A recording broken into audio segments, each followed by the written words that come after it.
This meeting is being recorded. Okay, sorry, that's such an obnoxious sound. So let me start over. So I have the privilege of introducing Karthik. He uses he, him pronouns, and Karthik has a BA in legal studies from the University of Illinois, Springfield. He has hands-on experience with legal document preparation, e-filing, client communications, and government affairs support. He has also an H&R Block tax Just preparer certificate. He has held internships with a private attorney and a state representative's office.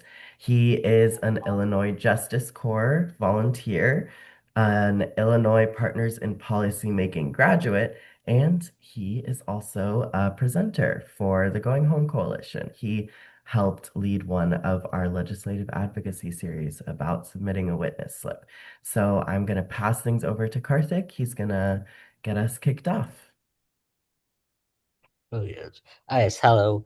Hello, yes. And for the housekeeping, we just have a recording of this meeting will be sent out along with notes within the week. Please keep yourself muted while our presenter is talking. Please leave questions until the end of the presentation, and captioning is available by pressing the CC button at the bottom of your Zoom screen, and please be respectful. And next slide. And agenda, yes, the welcome and introductions will be with me, Karthik, and celebrating Juneteenth will be with Rio, and the legislative update and plan for organizing meeting and what's coming up next. Thank Thank you you. so much, Karthik. I really appreciate it. I'm really excited to get started with our first topic of the night. But before I do get started discussing Juneteenth and the history of Juneteenth, I want to preface it by saying that I am not a Black American. My family is Afro-Puerto Rican, and I did study Africana Studies in university. But I don't have the lived experience of being an African American person, and I frankly did not grow up celebrating Juneteenth until very recently. So I encourage anyone who is in this room who has lived experience celebrating Juneteenth to interrupt me at any time if any of the information that I share is incorrect. If you'd like to share a little bit about your experiences and memories about celebrating Juneteenth, I really, really welcome that. So let's go ahead and get started. So Juneteenth, June 19th, it is coming up at the end of this week. And before we discuss Juneteenth itself, the celebrations, and kind of the history of the holiday, I want to give a brief overview of the lead up to the Civil War itself, just so that we're all on the same page about kind of where Juneteenth originated from. April, I see you have your hand raised. Is there something you would like to add? I just wanted to let you know Charles said it's not working. It won't let him log in. Oh, that's weird. Is he logged into the email account that he or sorry, the Zoom account that he registered with? I'm not Some sure. Sometimes if you're not logged into the same Zoom profile, it won't let you in since you haven't registered through that email. So maybe check with him and see if that's it. Okay, I'll ask him real quick. Hold on. Thanks. April, is it okay if I keep going or do you want me to wait? Go ahead. Okay, sounds good. So, yeah, like I was saying, I thought that just so we're all on the same page, we could get a little bit of a brief overview, and then we'll talk a little bit about Juneteenth itself. So, brief overview of the lead up to the Civil War. The first thing I want to make sure that we're all on the same page about is that the American Civil War was fought over slavery. I grew up in Tennessee, so I heard all the time the argument that the American Civil War was fought over states' rights. And I just want to emphasize that this war was fought over the enslavement of Black people. And it's really, really important that as we're discussing the Civil War, as we're discussing the civil rights movement and Black liberation, that we really are clear about the origin of the war itself. And in the lead up to the war, there was a separation between northern and southern states. The northern states were making a lot of money on industrialization. They were seeing their economies grow in many ways that southern states were not. Southern states were very much reliant on a single type of economy, which was enslavement. They relied on plantation enslavement. And so there was this tension between the northern and the southern states. And in the South, states were allowed to hold slaves. In the North, these were considered the free states. I want to just name that there was no federal policy about free states in the North until about 1840. So in the lead up to the Civil War itself, the North was not completely free. And this is why you see, like when we're learning about the Underground Railroad and the journey to freedom from the South, that a lot of times individuals who were previously enslaved actually had to escape very, very far up north, even oftentimes to Canada, so that they were able to find freedom for themselves. The United States was still a growing country at this time, so you have to remember that it wasn't 50 states yet. And as they were taking more indigenous land in the West, there was kind of this tension in between the North and the South because there were lots of new territories, and it was difficult for the government really to figure out whether or not these states should be allowed to hold enslaved people or not. So there was lots of basically bickering about whether or not enslaved African people were free in the new territories. And at the same time, in the 1850s, Northerners were really wanting to end slavery. There was a very large push towards abolition that was really spearheaded by formerly enslaved Black people. And Southerners really wanted to keep making money on slavery.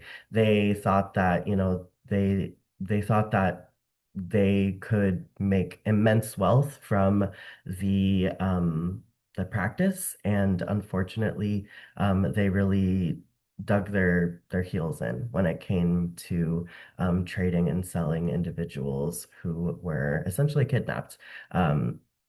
So in 1860, Abraham Lincoln ran for president and he won.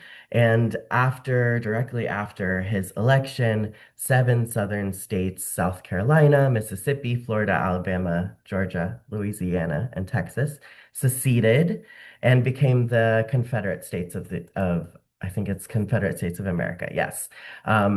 So I just have a map here so you can see in the blue, we've got Union Free States. In this kind of gray color towards the bottom, you can see the Southern Confederate States. It's also really important for us to note that there were lots of border states. So these light blue states here, Missouri, Kentucky, and West Virginia, they were, also Maryland and Delaware. They were part of the Union still, but enslavement was legal in these states. So there was never really a clear-cut like free and not free place for enslaved Black people in the United States. And you can see here that the darker gray are the states that seceded early on, and the lighter gray are the states that seceded a bit later. And then the territories that we were discussing are over here on the left side of your screen in this kind of tannish color, tan yellow. So you can see that they are in places very similar to the current states that they're named for. The territories themselves are a little bit different. Like for example, this Nebraska territory, Colorado, Dakotas, obviously, and this Washington territory. The borders look different, but the regions themselves are very similar. So the Civil War itself, I'm not gonna go deeply into it. It was a very complex war, and this was due to really the nature of war at that time. Remember, we are in a time where people, like men, literally had to like run into a field and fight one another. And things in war look very different now that we're in this very like high tech style of warfare that we see today. So it was a very gruesome war. It was very bloody. There was massive casualties on all sides. And as someone who grew up in the South, I grew up literally directly next to a Civil War battlefield, and the entire South is really sprinkled with Civil War battlefields. So you kind of you really get get a sense of how immense and how just like massive the losses were during this war. So things began on April 12th, 1861 at Fort Sumter. After Fort Sumter was won by the Confederacy, four more Southern states joined the Confederacy. These were Virginia, Arkansas, Tennessee, and North Carolina. There were lots of battles, like I said, throughout the Civil War that resulted in many deaths. And in the beginning of the war, I think it's important that we name that Abraham Lincoln was very clear that he was fighting the war to save the Union because of these tensions between the North and the South, but he wasn't fighting the war to end slavery. And it wasn't until later on into the war that the ending of enslavement really became the central focus for Abraham Lincoln itself. Like I said before, the war was always about enslavement, and that was really the root tension of the war itself. On September 22nd, 1862, like I said, Abraham Lincoln kind of switched gears and he did issue the preliminary Emancipation Proclamation, which said that on January 1st, 1863, slaves in Confederate states would be free. The following January, he signed the formal Emancipation Proclamation. And just important to know that the Emancipation Proclamation freed enslaved people in Confederate held states. So it did not free people who, for example, were living in slave border states like Kentucky. And there were many more battles throughout the rest of the war. And eventually in 1865, the Confederate Army surrendered. And very soon after the surrender of the Confederate Army, Abraham Lincoln was assassinated by John Wilkes Booth. So do we have any questions about like the Civil War itself? I feel like we're all probably on the same page. I just wanted to make sure we get a good overview again. Awesome. So Emancipation and Juneteenth. So, like I mentioned before, the proclamation was declared on it declared that on January 1st, 1863, enslaved people in the Confederate States would be free. And Freedom's Eve is the eve of that day. So on the eve of January 1st, 1863, so December 31st, 1862, the first watch night services took place. So individuals who were enslaved and free gathered in churches and private homes waiting for the news that the proclamation started. And they did get the good news that the proclamation went into effect at midnight.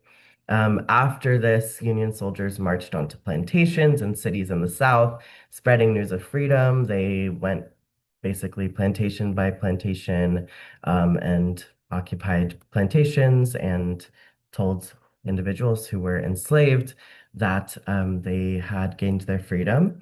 And even though enslaved people were technically free at this time, people who were still living in Confederate states during the Civil War, while the Civil War was still being fought, were still being held captive. So even though they technically had this sort of federally granted freedom, in practice, they were still held in captivity until the end of the war in 1865. And finally, On June 19th, 1865, 2,000 Union troops came to Texas and announced that the more than 250,000 enslaved people who lived in Texas at that time would be free. So this was the final state that was liberated by the Union Army. And so this day, June 19th, 1865, became known as Juneteenth because it was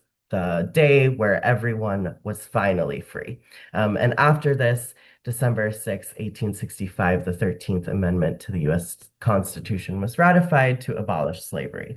I think it's important also to mention the 13th Amendment does make an exception for individuals who are incarcerated, which is why at the time that we're speaking, the United States has the largest population of incarcerated people in the entire world, and we have the world's largest prison industrial complex.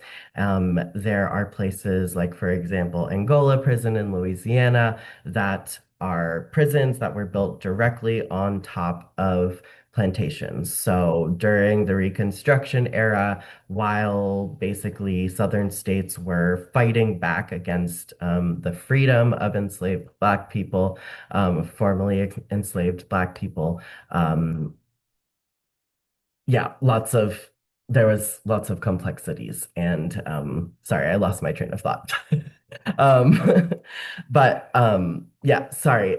So what I was saying was that as enslaved Black people were gaining their freedom, white bureaucrats, former plantation owners, property owners in the South, basically created a the current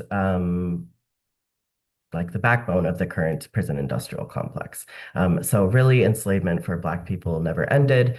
This is a much longer, larger story, and it has a lot to do with really just this continuous white pushback against Black freedom. We could talk a lot about vagrancy laws and basically and sharecropping and things like that, but I just want to get moving forward. So I would love to have that conversation in the future about kind of how we got to the current state of incarceration and basically racism from the Civil War itself and as a result of the Reconstruction period. So a year after Juneteenth, which was June 19th, 1865, individuals in Texas who had gained their freedom began celebrating the first anniversary of liberation. So at this time, racism and segregation still existed. So people had to have parties in remote areas or small churches. And at this time, some Black Texans decided to kind of come together, buy land so that they were able to celebrate Juneteenth publicly and other community celebrations. So the first example of a communally bought piece of land was Houston's Emancipation Park. It was purchased in 1872 by the Colored People's Festival and Emancipation Park Association, and it is still there in Houston. And eventually, after the first anniversary of liberation and these celebrations of Juneteenth began, Black Texans moved all throughout the country and spread their Juneteenth celebrations and traditions.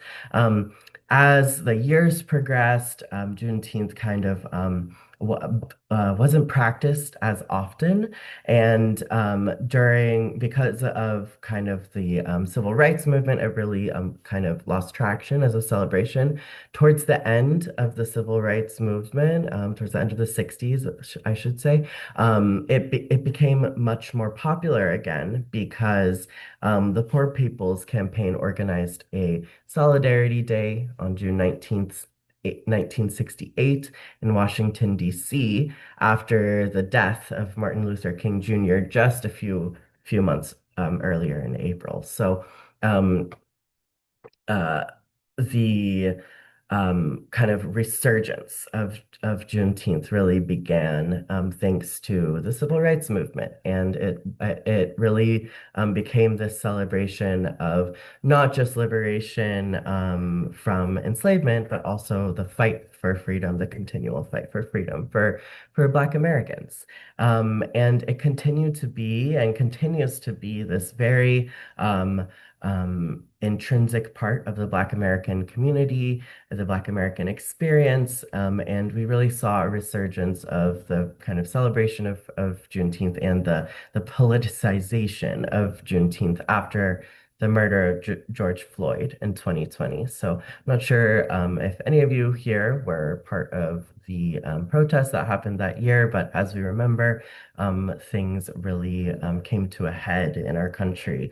And Juneteenth celebrations really took on again a new intensity. They really became something that was rooted in Black radical tradition once more. And then in 2021, during the administration of Joe Biden, Juneteenth was made a federal holiday, which is why all of us get to celebrate Juneteenth this Friday. I want to mention that Juneteenth is a federal holiday. So if we're thinking about different types of privilege that people have, many Black people do not have the privilege of working jobs where they are given federal holidays off. So while those of us who are not Black Americans may have this day off, it's important for us to give back in some way. So if you can celebrate to a bail fund or to, a community organization, a food pantry, things like that, so that individuals who really do deserve to be celebrated and respected on Juneteenth are able to celebrate as well. So before we end our conversation about Juneteenth, I wanted to show some photos because I am a nerd and historian at heart. So this is Houston's Emancipation Park. Remember, this is the first park that formerly enslaved Black Americans bought together in the state of Texas so that they could celebrate Juneteenth. The caption says, "Group on Emancipation Day circa 1880s in Houston's Emancipation Park." Reverend Jack Yates, who led the community purchase of the park in 1872, is pictured on the far left, and his daughter, Sally Yates, dressed in black in the center. And then we've got some other just really lovely, beautiful examples of celebration. The caption says, "Woman in a decorated carriage on Juneteenth in front of Antioch Baptist Church in Houston's Fourth Ward, circa 1900." You can see that this woman is dressed immaculately. She looks amazing. She's dressed in all white, and she is in a carriage that is completely covered with white flowers. It's a really beautiful image. And then finally, I just thought it was cool. I found this piece of ephemera earlier that is an actual pamphlet from the Solidarity Day on Juneteenth that was organized by the Poor People's Campaign in June 19th, 1968. So on the left-hand side, you can see the outside page, the front cover. And here you can see that Ralph Abernathy is named as the national chairman of the Poor People's Campaign. He did take over for Martin Luther King Jr. after he died.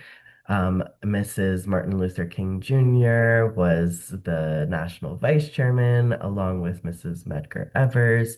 National coordinator was Sterling Tucker, treasurer, Mrs. Arthur C. Logan. And I didn't include the rest of this pamphlet itself, but it was really amazing because both, let's see, Eartha Kitt and I can't remember her name right now, but some very famous individuals were were present at the celebration, and it really just emphasized how how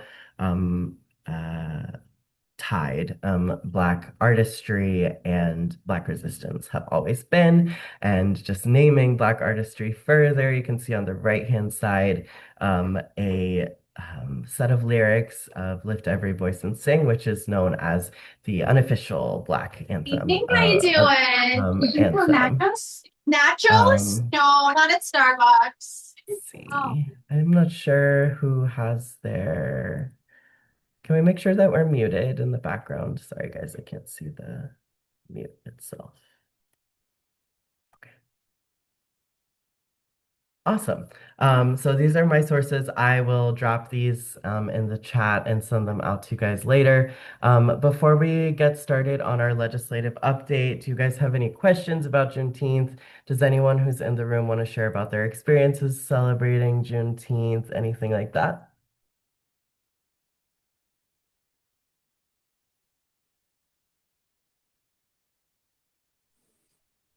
Yeah, I work for State Farm and have, unfortunately, very nice. I'm happy to say that they do have a lot of Juneteenth celebrations this whole week, which is Oh, wow. very nice to see. Yeah, thanks. Yeah, that is really nice to see. Yeah. Yeah, since a lot of us work from home, so they're doing a lot of virtual games and things. Oh, cool. That's right. Nice. Yeah, it's always important to remember. I had I know last month we talked about the Access Living Accessible Juneteenth, and I had the privilege of going there last night. And it was a really, really lovely, accessible celebration of Juneteenth, and had lots of performers, poets, and it was just a really amazing community gathering. And it was my first time going to the Access Living building, so it was really nice.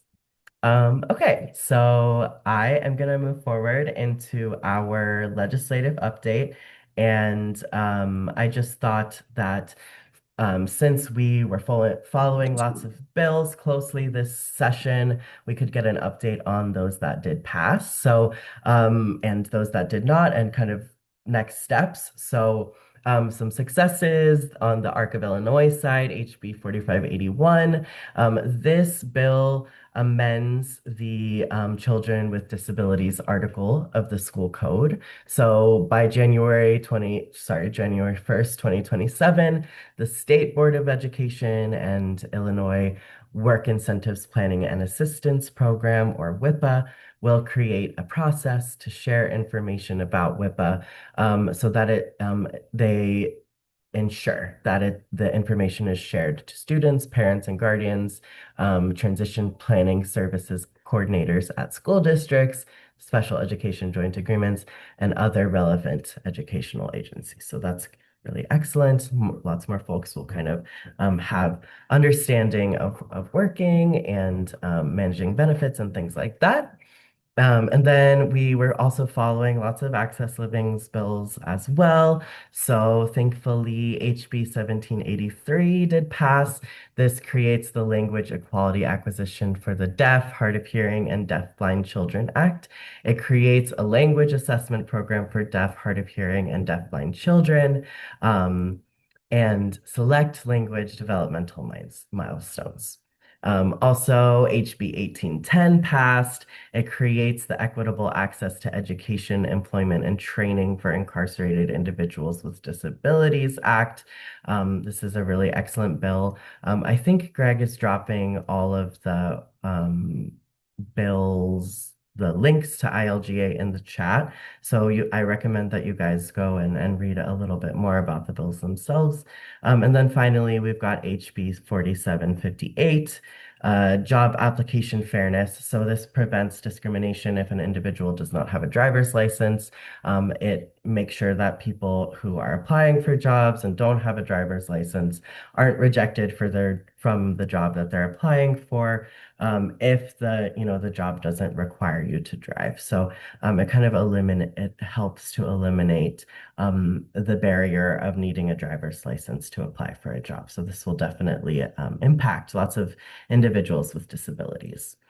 So the next steps. So as we're all aware, there's two sessions during the year. So we've got the spring regular session, and then we have the veto session. So the veto session this year in both the House and the Senate, they're going to meet November 17th, 18th, and 19th, December 1st, 2nd, and 3rd. So different from the regular session, which is several months long, from January to May. We're looking at basically 6 days of session. So this is a time where legislators are, addressing the governor's vetoes of bills. So if Governor Pritzker vetoes a bill completely, or if he, vetoes with an amendment, the legislators will get together and they'll have to basically agree on these new bills. And then we also have the opportunity to push through legislation that did not pass during the regular session. So we're not introducing new legislation, but if there is legislation that was already introduced and it did not pass during the regular session, we've got these 6 days basically to advocate for them to be passed. So during the months in between the regular and the veto session, we have some time to keep meeting with legislators, to make our voices heard, that we want the bills that we are supporting to pass. So namely, we've got two that we've been advocating and watching for. That's Kiki's Law and the Humanizing Long-Term Care Freedom Fund. These two bills are basically at two different places. The Freedom Fund, it did have a lot of difficulty moving this session. So I think that and there's other Humanizing Long-Term Care campaign folks in the room, so please let me know if I speak incorrectly. But my understanding is that while we're still going to be advocating for the Freedom Fund, doing our best to get it passed during the session, we also have our eyes trained on the horizon as well. And then Kiki's Law, unfortunately, did get gummed up in committee in the House. So we should basically follow the Care Not COVID folks and folks at Access Living. You can connect with Greg. I hope that's okay if I said that, Greg, to see how we can support the push for Kiki's Law during this kind of break in between the regular session and veto session. And just a reminder that if a bill does not pass during this session, it'll have to be reintroduced during the next session. Does anyone from Humanizing Long-Term Care or Kiki's Law support group want to talk about the bills that I just mentioned?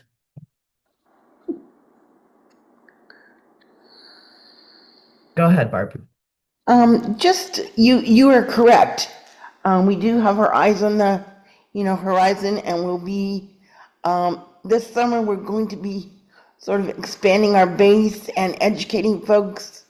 And then like August, September, we're going to be working on legislation, because since this didn't pass, we have to reintroduce legislation because it'll be an all new legislature. And anything that didn't pass this time has to be reintroduced.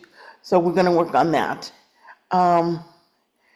And we're, if I can insert, we're looking at doing a statewide kind of education day or roundtable day, and then also for people that might be interested, ADAPT.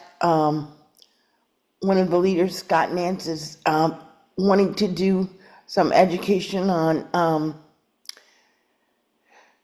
direct action organizing and non-confrontational civil disobedience training. And so anybody they're doing something in Chicago, and ADAPT has those dates. I think they're in July.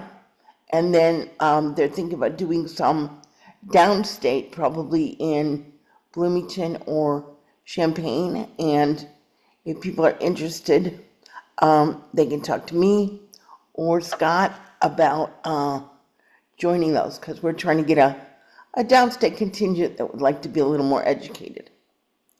So, Awesome. Thank you. Thanks, Barb. Thank you And for as far that. as Kiki, oops, sorry. Oh yeah, go ahead. No, it's Just good. going to say, Go as ahead. far as Kiki's Law, is we are going to make a run at. We have a strategy meeting tomorrow, but it looks like we're going to make a run at veto session. And in the meantime, we'll be meeting with the committee chair to see to adapt any language that they see fit in order to get it out of committee. So that's kind of where we're at. Great. Is there anything that you wanted to say about like why it got stuck in committee or, you know? Well, it technically got stuck because the committee chair didn't call it. We do not know why she would not call it, but she wouldn't call it to a vote.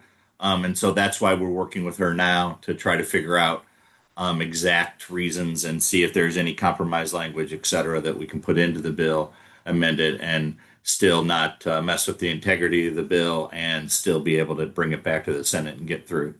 So a little bit of work there to do. Thanks.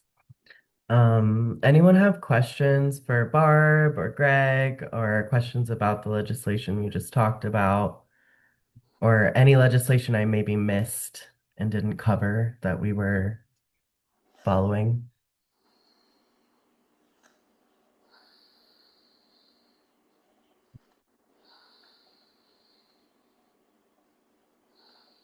All right, cool.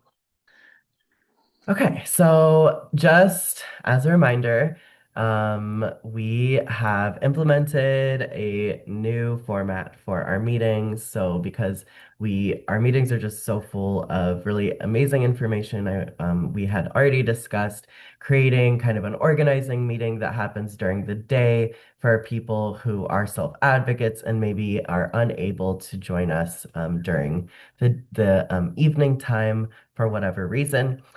So this is starting this month. It's happening next Thursday at 10 a.m. We will be planning for Disability Pride, which we have registered for. We'll discuss the video project that we have been planning, and we will also discuss a new project that Caring Across Generations is releasing. Basically, it's called 1 Million Care Conversations, and 1 Million Care Conversations is exactly how it sounds. They are hoping to collect some qualitative data about those of us who are caregivers, receive care, or both, kind of the state of care in our country and suggestions. So for those of you who are familiar with the IDD System Redesign Coalition listening sessions, the format will be very similar. We'll have the opportunity to either have one-on-one, like very brief discussions or point people towards a survey, or we can plan to host a listening session or many. So during the organizing meeting, we can kind of discuss this opportunity more, and then we can figure out if, as a collective, we want to plan one or many listening sessions to hear about the current status of care in our country. And I just want to emphasize that I meet regularly with the Caring Across organizers, and they really wanted to let our self-advocates know that they really want to hear from you specifically. So they want to hear from everyone, but they're really, really interested in the self-advocate story. If you work for an organization or part of a coalition, and you think that this project might sound interesting for your coalition to host, let me know. I can send you the link. You can kind of just have to do a brief registration, and then they send you information about hosting the listening sessions. There are grants for this project. So if you work for an organization, you're able to apply for small movement grants. I am not sure the size of them, but they are able to cover travel, operations costs, things like that. So definitely hit me up if that's something that you guys might be interested in. And now I'm gonna pass things over to Karthik. We're gonna finish up a little bit early today. Okay. For what's coming up next is the next Going Home organizing session is on June 25th at 10 a.m. And the next Rev Up meeting is on July 2nd at 6 p.m. And the Going session for ending qualified immunity with the National Institute for Justice is on July 15th at 6. And the Going Home organizing session is on July 23rd at 10. And Next slide. And the Disability Pride Parade is on July 25th from 10 to 2. And that's the one in Chicago, right? Okay. Yep. Oh. And the Digital Literacy Series is at 6 on June 23rd and June 30th. Yes, I think so. And thank you for coming. Thanks. Bob, you have your hand raised.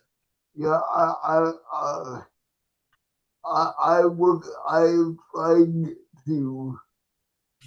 I'm trying to get a group together from Yep. from the Ark of the Quantity.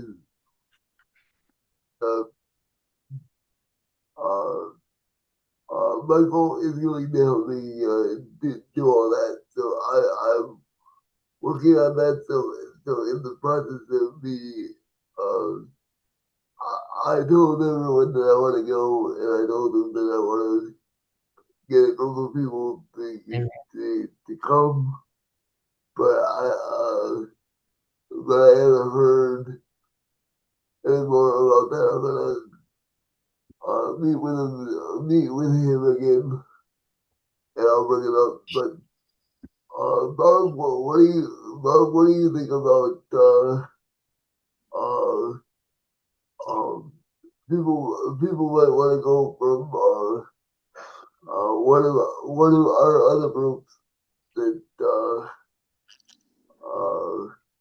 like the long-term care people and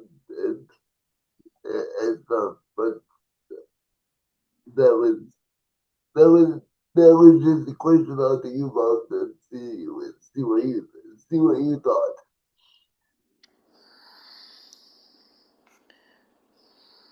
Yeah, I have a quick question. Well, can I answer Bob's question first? I'm sorry to cut you off. Bob, I wasn't quite sure what you were asking the Humanized Long-Term Care Group to do. I apologize. I was wondering if you thought there was anyone that wanted to go to the parade. Oh, the Pride Parade in Chicago? Yes, there'll be a bunch of people there. Where there'll be a table as well for information on humanized long-term care, along with the ADAPT group as well. So there's quite a number of people from Chicago ADAPT and Access Living and Progress Center that will be at the parade. Right. I just wanted to make sure that ADAPT was going to go and all the groups that were a part of go, but yeah, Rio, I'm trying to get my agency to go, but I'm still in the process of doing that. Okay, sounds good. Thanks for the update. Yeah, just keep me updated. For folks who are gonna go, I want to get a list, so I'll start making the list next week. Would it be helpful if I make some sort of registration form for folks to sign up? Is that helpful? Getting a yes from Bradley. I can just make like a quick Google Doc to keep things organized. So I'll send out a registration form as well that'll have a little bit more information about the event. And then whoever registers, I do have some Rev Up t-shirts. So I will put t-shirt sizes as part of the registration form so that I can bring shirts to you guys. And then I'm also planning to bring food and water, so I will just need to know about your allergies, things like that. Karthik, you had a question? And then Bradley. My question was, my question was, I thought that the Kiki law had passed already. That was just my comment. So I didn't know it still had more to go. It passed through. Go ahead, Rio. Go ahead. No, you're good. You got it. Just going to say it passed through the Senate.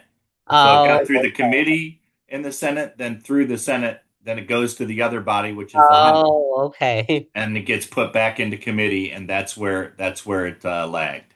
Was in Okay. committee in the House. Okay. Okay, that's good to know. Okay. Bradley? I'm gonna be performing at Disability Pride. That's awesome. I get to do that with the drag troupe called True Colors. So we're gonna be there for Disability Pride, and That's I might be able to help you guys when I'm not doing my own stuff. so exciting. Congratulations. Thank you. Can't wait to see you perform. Back to Barb. Rio, if there's time, I've got another event coming up I'd like to announce. Yeah, sure. We've got 8 minutes, so you have time. Okay. And on July 22nd, Chicago Adapt and many of us that were at the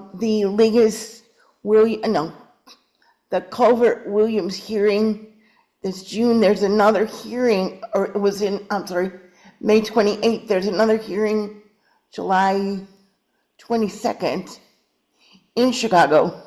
And there's groups that are Chicago Adapt and the Alliance for Community Services are planning to be there and be in the courtroom again because our presence made a difference. The judge noticed we were there. She couldn't miss us because there was about 30 of us and about 13 of us in chairs and a very small courtroom. So the people were very visible. Those of us in chairs, some of us had to sit up front behind the lawyer tables, so you couldn't miss us at all. And we decided, since there was one person at the March hearing, there were 30 of us at the May hearing. We didn't want to let it be nobody showing up for the July hearing, so we're going to meet at the Federal Building in Chicago again and go into the courthouse. We don't know exactly what we're going to do, if we're going to do another march to the governor's office, or we won't disrupt the court hearing. We may be a little more disruptive getting into the courthouse, or perhaps on the way to the governor's office or at the governor's office. That's yet to be determined.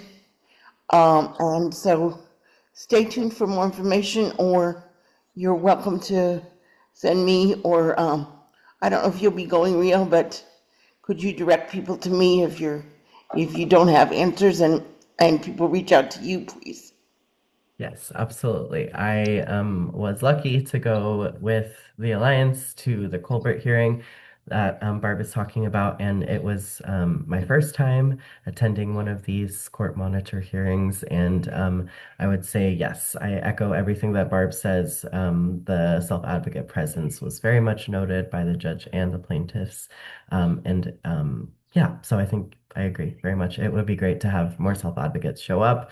And Yes. for those of us who haven't gone to one of those hearings, it's definitely worth attending one, at least one, so that you can see how things are going, kind of literally behind closed doors. In the chat, Bradley is asking, what time is the hearing? It's July 22 at 10 a.m. at the federal courthouse. And none of us have really, I don't think very many people had gone to the hearings. And just to give people a little bit more background, the court has been out of compliance for both Culvert, which deals with people with physical disabilities in Chicago nursing homes, and Williams with people with mental health disabilities. If they both aren't exactly at the same time, they've been out of compliance for around 16 years. And there's 1,000 people on the waiting list to get out of nursing homes for Culvert, which is only Cook County.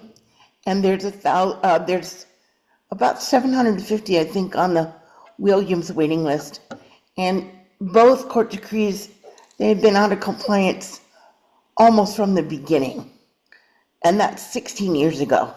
So for many of us, when we discovered nobody was going to those hearings, it's just the lawyers, the lawyers for the governor's side, the lawyers for the residents in nursing home side, the court monitor to make sure things are moving in some direction, apparently not very fast. I think a snail could go faster than these court hearings are moving, because it's been 16 years. Last time there was a death in one of the nursing homes, and we found out that the governor's office was putting more resources and emphasis on helping bring resources to that nursing home, just that one nursing home. And personally, I'm just not happy seeing our brothers and sisters being mistreated and dying in nursing homes. And I think Right. I want to be at as many of these court hearings as I physically can, because it's one of the times in my life that I think a visible physical disability for me is helpful, because I want the people to tell me to my face why they're holding our brothers and sisters in nursing homes captive when they should be letting them out. And the governor has the power to do that. Sorry, I'll get off my soapbox now. Thank you. No, I love it. Thank you so much.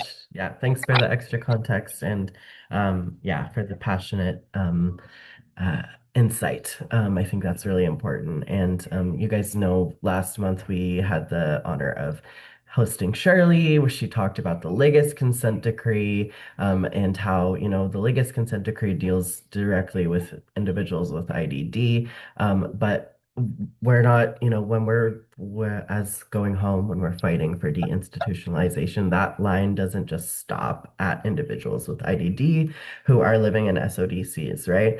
We're arguing for a better system for our whole country, where people, no matter if they have a disability or not, are able to live in the community of their choosing, in homes of their choosing, and have access to employment.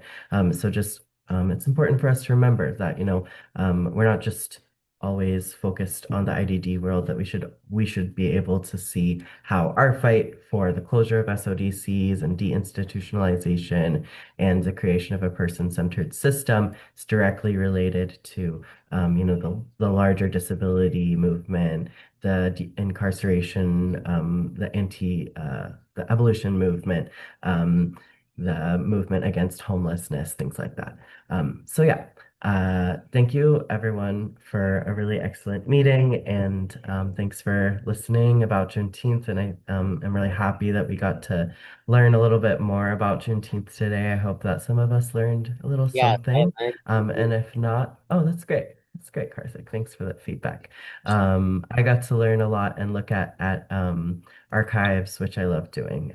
So I was happy to talk about Juneteenth. Anybody have final thoughts or insight they'd like to share before we close out?